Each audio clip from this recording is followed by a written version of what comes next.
श्री स्वामी समर्थ. स्वागत आहे तुमचं माझ्या युट्यूब चॅनलमध्ये. आजचा दिवस तुम्हाला खूप छान सुख समाधानाचा आणि आनंदाचा जाऊ देत ही स्वामींच्या चरणी प्रार्थना करते आणि आज या नवीन व्हिडिओला सुरुवात करते. तर बघा मित्रमैत्रिणींनो, 22 जानेवारी वार गुरुवार आणि या दिवशी आलेली आहे माघी गणेश जयंती. श्री गणेश लहरी ज्या दिवशी प्रथम पृथ्वीवरती आल्या म्हणजेच त्या दिवशी भगवान श्री गणेशांचा जन्म झाला तो दिवस होता माघ शुद्ध चतुर्थी. माघ शुक्ल चतुर्थी हा दिवस गणेश जयंती म्हणून साजरा केला जातो. यंदा गुरुवारी ही माघी गणेश जयंती आलेली आहे आणि या दिवशी आपण गणपती बाप्पांची खास सेवा व पूजा केल्याने आपल्या भक्तांच्या नक्कीच इच्छा मनोकामना ज्या आहेत तर त्या पूर्ण करतात. या दिवशी पृथ्वीवरील गणेश तत्व हे नेहमीच्या तुलनेपेक्षा कितीतरी जास्त पटीने कार्यशील असते. म्हणून माघी गणेश जयंतीच्या दिवशी प्रत्येक आईने आपल्या मुलांसाठी हा 21 दुर्वांचा अतिशय अत्यंत प्रभावशाली असा उपाय आवर्जून करायचा आहे, ज्यामुळे मुलांच्या अडचणी संपतील, मुलांची शिक्षणामध्ये उत्तरोत्तर प्रगती होईल, त्याचप्रमाणे मुलांना नोकरीमध्ये सुद्धा यश मिळेल. आता हा 21 दुर्वांचा उपाय कशा पद्धतीने करायचा आहे, कोणत्या वेळेमध्ये करायचा आहे याविषयीची संपूर्ण माहिती आजच्या या नवीन व्हिडिओमध्ये मी तुमच्या बरोबर शेअर करणार आहे. त्यामुळे तुम्ही हा व्हिडिओ स्किप न करता शेवटपर्यंत नक्की बघा. चॅनलवरती तुम्ही जर हा व्हिडिओ पहिल्यांदा बघत असाल तर चॅनलला आवर्जून सबस्क्राईब करा आणि असेच नवनवीन माहितीपूर्ण व्हिडिओ बघण्यासाठी समोरील बेल आयकॉनलाही प्रेस करा. त्यामुळे काय होईल, जेव्हा कधी मी नवीन व्हिडिओ अपलोड करेल तर सर्वात अगोदर त्याचं नोटिफिकेशन तुम्हाला मिळेल आणि तुम्ही एकही व्हिडिओ मिस करणार नाही. तर बघा मित्रमैत्रिणींनो, हिंदू धर्मशास्त्रानुसार कोणत्याही कार्याच्या सुरुवातीला आपण प्रथम गणपती बाप्पांची पूजा जी आहे तर ती करत असतो, कारण की गणपती बाप्पा हे विघ्नहर्ता आहेत. गणपती बाप्पाला दुर्वा ज्या आहेत तर त्या अतिशय खूप प्रिय आहे आणि अशा या 21 दुर्वांचा उपाय आपल्याला आपल्या मुलांसाठी करायचा आहे. मुलांच्या आयुष्यामध्ये ज्या काही अडचणी अडथळे आहेत, समस्या आहेत तर त्यांच्या आयुष्यामध्ये त्या दूर व्हाव्या आणि जी काही दुःख आहेत तर ती नष्ट व्हावी म्हणून आपल्याला हा उपाय करायचा आहे.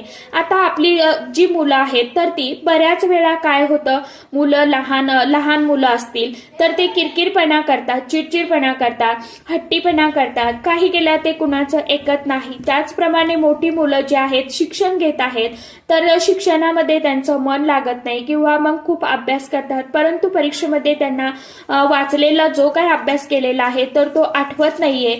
म्हणजेच काय तर त्यांची स्मरणशक्ती जी आहे तर ती कमजोर झालेली असते. त्यामुळे आपल्या मुलांची स्मरणशक्ती सुधारावी, त्यांना परीक्षेमध्ये शिक्षणामध्ये यश मिळावं, हवे तसे मार्क्स मिळावे, यासाठी सुद्धा आपण हा जो उपाय आहे तर तो करू शकता. आता जर तुमची मुलं मुली नोकरी शोधत आहे आणि त्यांना मनासारखी नोकरी मिळत नाहीये किंवा मग नोकरी आहे परंतु त्यामध्ये मुलांचं प्रमोशन होत नाही तर त्यासाठी देखील तुम्ही हा उपाय जो आहे तर तो करू शकता. असा हा 21 दुर्वांचा उपाय प्रत्येक आईने आपल्या मुलांसाठी किंवा वडिलांनी आपल्या मुलांसाठी मुलींसाठी करायचा आहे. त्याचप्रमाणे मुले स्वतः सुद्धा हा उपाय करू शकतात. आता या दिवशी सकाळी लवकर उठायचं आहे, त्यानंतर स्वच्छ स्नान करून वस्त्र परिधान करायचे आहे. शक्य असेल तर लाल किंवा पिवळ्या रंगाचे वस्त्र परिधान करण्याचा जास्तीत जास्त प्रयत्न करा. त्यानंतर आपल्याला आपल्या घरातील गणपती बाप्पांचं विधिवत पूजन करायचं आहे. म्हणजेच काय तर गणपती बाप्पांची तुमच्याकडे जर मूर्ती असेल तर मग मूर्तीवरती तुम्हाला पंचामृताने किंवा गाईच्या कच्च्या दुधाने अभिषेक करायचा आहे. परत स्वच्छ पाण्याने गणपती बाप्पांना स्नान घालायचं आहे. मूर्ती स्वच्छ पुसून कोरडी करून देवघरामध्ये आपल्याला खाली एक विड्याचं पान ठेवायचं आहे. पानावरती थोड्याशा अखंड अक्षदा अर्पण ठेवायच्या, त्यावरती हळदी कुंकू अर्पण करायचं आणि त्यावरती आपल्याला गणपती बाप्पांची मूर्ती जी आहे तर ती विराजमान करायची आहे. यानंतर गणपती बाप्पांना सुगंधी अत्तर आपल्याकडे असेल तर अत्तर लावायचं. त्यानंतर गणपती बाप्पांना हळदी कुंकू अक्षदा फूल अर्पण करायचं, लाल जास्वंदीचं, दुर्वाची जुडी अर्पण करायची. गुळ खोबऱ्याचा किंवा मग मोदकाचा मोतीचूरचा लाडूचा नैवेद्य तुम्ही प्रसाद म्हणून अर्पण करायचा आहे. आणि त्यानंतर आपण आता घरी जरी हा उपाय केला तरी देखील चालणार आहे, मंदिरामध्ये जाऊन केला तरी देखील चालेल. मंदिरामध्ये जाणं शक्य असेल तर मंदिरामध्ये जाऊन हा उपाय करा, कारण मंदिरामध्ये घरामधल्या वातावरणापेक्षा जे सकारात्मक ऊर्जा जी आहे तर ती खूप जास्त प्रमाणामध्ये असते. आपल्या घरातील सकारात्मकतेपेक्षा मंदिरातील सकारात्मकता ही कधीही जास्त प्रमाणामध्ये असते. त्यामुळे मंदिरामध्ये जाऊन शक्य असेल तुम्हाला हा उपाय करणं तर नक्की मंदिरामध्ये करा. कारण की परंतु मंदिरामध्ये जाणं शक्य झालंच नाही तुम्हाला तर मग तुम्ही हा उपाय घरी सुद्धा करू शकता. आता गणपती बाप्पांना दुर्वा ज्या आहेत तर त्या अतिशय प्रिय आहेत. आता या दुर्वा ज्या आहेत तर त्या बाप्पांना एवढ्या प्रिय का आहेत तर यामागे सुद्धा एक कथा आहे. तर ती अगदी थोडक्यात मी तुम्हाला सांगण्याचा प्रयत्न करते. हे बघा, हा 21 दुर्वांचा उपाय कसा करायचा आहे तर हे सुद्धा आपण समोर तुम्हाला व्हिडिओमध्ये सांगणारच आहे. परंतु थोडीशी माहिती तुम्हाला सांगते. कारण की पौराणिक कथेनुसार एका काळी यमाच्या दरबारामध्ये तिलोत्तमा नावाच्या अप्सरेचं नृत्य सुरू होतं. यम देवाला ती अप्सरा खूप आवडली आणि त्याने मध्येच नृत्य थांबवून तिला आपल्या भावना बोलून दाखवल्या. परंतु मध्येच नृत्य थांबवल्यामुळे अप्सरेच्या क्रोधातून एक राक्षस निर्माण झाला, अल्लासूर नावाचा.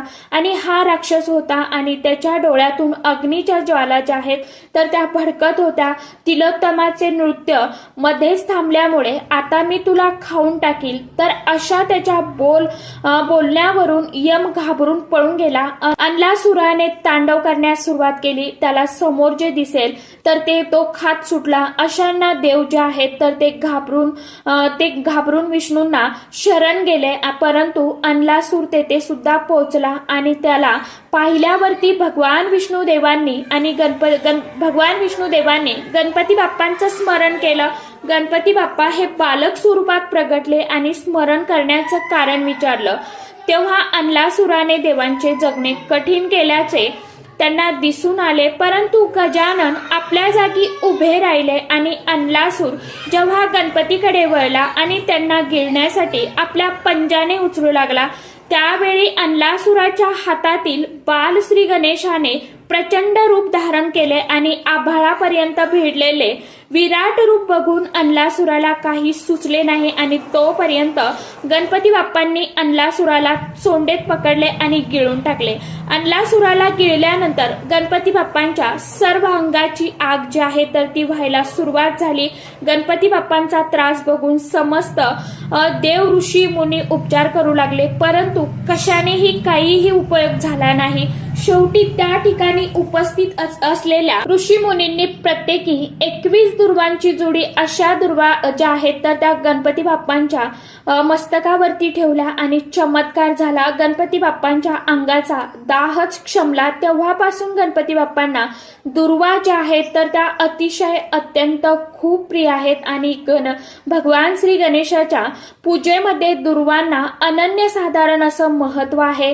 गणपतीने म्हटले आहे की ज्या दुर्वामुळे माझ्या अंगाचा दाह क्षमला या दुर्वा जो कोणी मला अर्पण करेल तर त्या व्यक्तीच्या मनातील मनोकामना इच्छा ज्या आहेत तर त्या नक्कीच पूर्ण होतील. म्हणून आपल्याला हा दुर्वांचा उपाय जो आहे तर तो करायचा आहे. मंदिरामध्ये जाऊन केला तर गणपती बाप्पांच्या मूर्तीला सर्वप्रथम तुम्हाला हळदी कुंकू अक्षता फूल अर्पण करायचं आहे. त्यानंतर आपल्याला दिवसभरामध्ये आपल्या वेळेनुसार हा उपाय जो आहे तर तो करू शकता. आता 21 दुर्वा ज्या आहेत तर त्या घ्यायच्या. दुर्वा घेताना आपल्याला त्रिदळी म्हणजे 3 दल असलेल्या दुर्वा निवडायच्या आहेत. दुर्वा सुकलेल्या नसाव्या. आपल्याला हिरव्या ताज्या ज्या दुर्वा आहेत तर त्या घ्यायच्या आहेत उपायासाठी. आता ह्या 21 दुर्वा आपल्याला एका ताटलीमध्ये घ्यायच्या आहेत. त्यानंतर आपल्याला काय करायचं आहे, घरी आपण हा उपाय करणार असाल तर मग गणपती बाप्पांच्या मूर्ती समोर आपल्याला आसन घेऊन बसायचं आहे. उपाय करत असताना दिवा धूप लावायचा आहे आणि नंतरच आपल्याला पूजेला उपायाला सुरुवात करायची आहे. कारण की ज्यावेळी आपण अग्निदेवतेच्या साक्षीने उपाय करतो तर ते भगवंतापर्यंत नक्कीच लवकर पोहोचत असतात. म्हणून आपल्याला दिवा लावायचा आहे. आता दिवा तुम्ही तुपाचा तेलाचा लावू शकता, काही अडचण नाही. कुठल्याही धातूचा लावू शकता. त्यानंतर तुम्हाला 21 दुर्वा ज्या आहेत तर एक दुर्वा तुम्हाला आपल्या आपल्याला हातामध्ये घ्यायची आणि ती आपल्या उजव्या हातामध्ये घ्यायची। यानंतर गणपती स्तोत्र जे आहे तर ते आपल्याला पठण करायचं। गणपती बाप्पांच्या चरणाजवळ आपल्याला ही दुर्वा जी आहे तर ती अर्पण करायची किंवा मस्तकावरती सुद्धा तुम्ही अर्पण करू शकता। शक्यतो करून मस्तकावरती आपल्याला अर्पण करण्याचा प्रयत्न करायचा आहे। यानंतर दुसरी दुर्वा घ्यायची, परत आपल्याला एकदा गणपती स्तोत्रम जे आहे तर ते म्हणायचं। दुसरी दुर्वा गणपती बाप्पांच्या मस्तकावरती ठेवायची। असं तुम्हाला 21 दुर्वा अर्पण करायच्या आहे। दुर्वा अर्पण करत असताना देठ जो आहे तर तो बाप्पांकडे झाला पाहिजे, अशा पद्धतीने ह्या अर्पण करायच्या।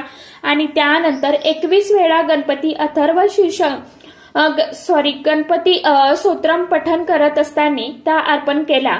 त्यानंतर आपल्याला आपलं हे सेवा करून झाल्यानंतर आपल्याला मनोमन हात जोडायचे आहे। आपल्याला प्रार्थना करायची आहे की माझ्या मुलाच्या मुलीच्या जीवनामध्ये जी काय समस्या आहे तर ती दूर होऊ द्या, किंवा फक्त मुलांसाठीच नाही तर जीवनामध्ये इतर ज्या काय आपल्या आर्थिक समस्या असतील किंवा अडचणी असतील, अडथळे असतील, तरी सुद्धा तुम्ही अशाच पद्धतीने हा उपाय करू शकता। आता अडथळे, अडचणी मानसिक असेल, शारीरिक समस्या असतील, सततचे आजारपण असेल, तरी सुद्धा तुम्ही 21 दुर्वांचा हा उपाय करू शकता। आपली जी काय समस्या आहे तर ती गणपती बाप्पांना तुम्हाला सांगायची आहे आणि या समस्येतून, या दुःखातून आम्हाला बाहेर काढा, अशी तुम्हाला प्रार्थना गणपती बाप्पांकडे करायची आहे। तुमच्या कृपेने ही समस्या नष्ट होऊ द्या, अशी तुम्हाला मनोमन प्रार्थना करायची। 21 दुर्वांचा उपाय आपल्या मुलांच्या जीवनातील ज्या काही अडचणी, दुःख, समस्या आहेत तर त्यासाठी आपल्याला गुरुवारी 22 जानेवारीला करायचं आहे। तर आशा करते व्हिडिओमध्ये सांगितलेली माहिती सर्वांना समजलीच असेल। ज्यांना काही अडचण असेल, ज्यांना काही समजलं नसेल तर त्यांनी कमेंट बॉक्समध्ये विचारू शकता, काही अडचण नाही। कमेंट बॉक्समध्ये ओम गणपतये नमः सर्वांनी लिहा। व्हिडिओला जास्तीत जास्त लाईक करा आणि इतर मित्रमैत्रिणींपर्यंत जास्तीत जास्त शेअर करण्याचा प्रयत्न करा। तर चला, आजच्या व्हिडिओमध्ये इतकीच माहिती होती। कशी वाटली नक्की सांगा। व्हिडिओ आवडला तर चॅनलला आवर्जून लाईक, शेअर, सबस्क्राईब जरूर करा। परत भेटूया नवीन माहितीसोबत, नवीन व्हिडिओसोबत। तोपर्यंत सर्व माझ्या युट्यूब परिवाराला श्री स्वामी समर्थ।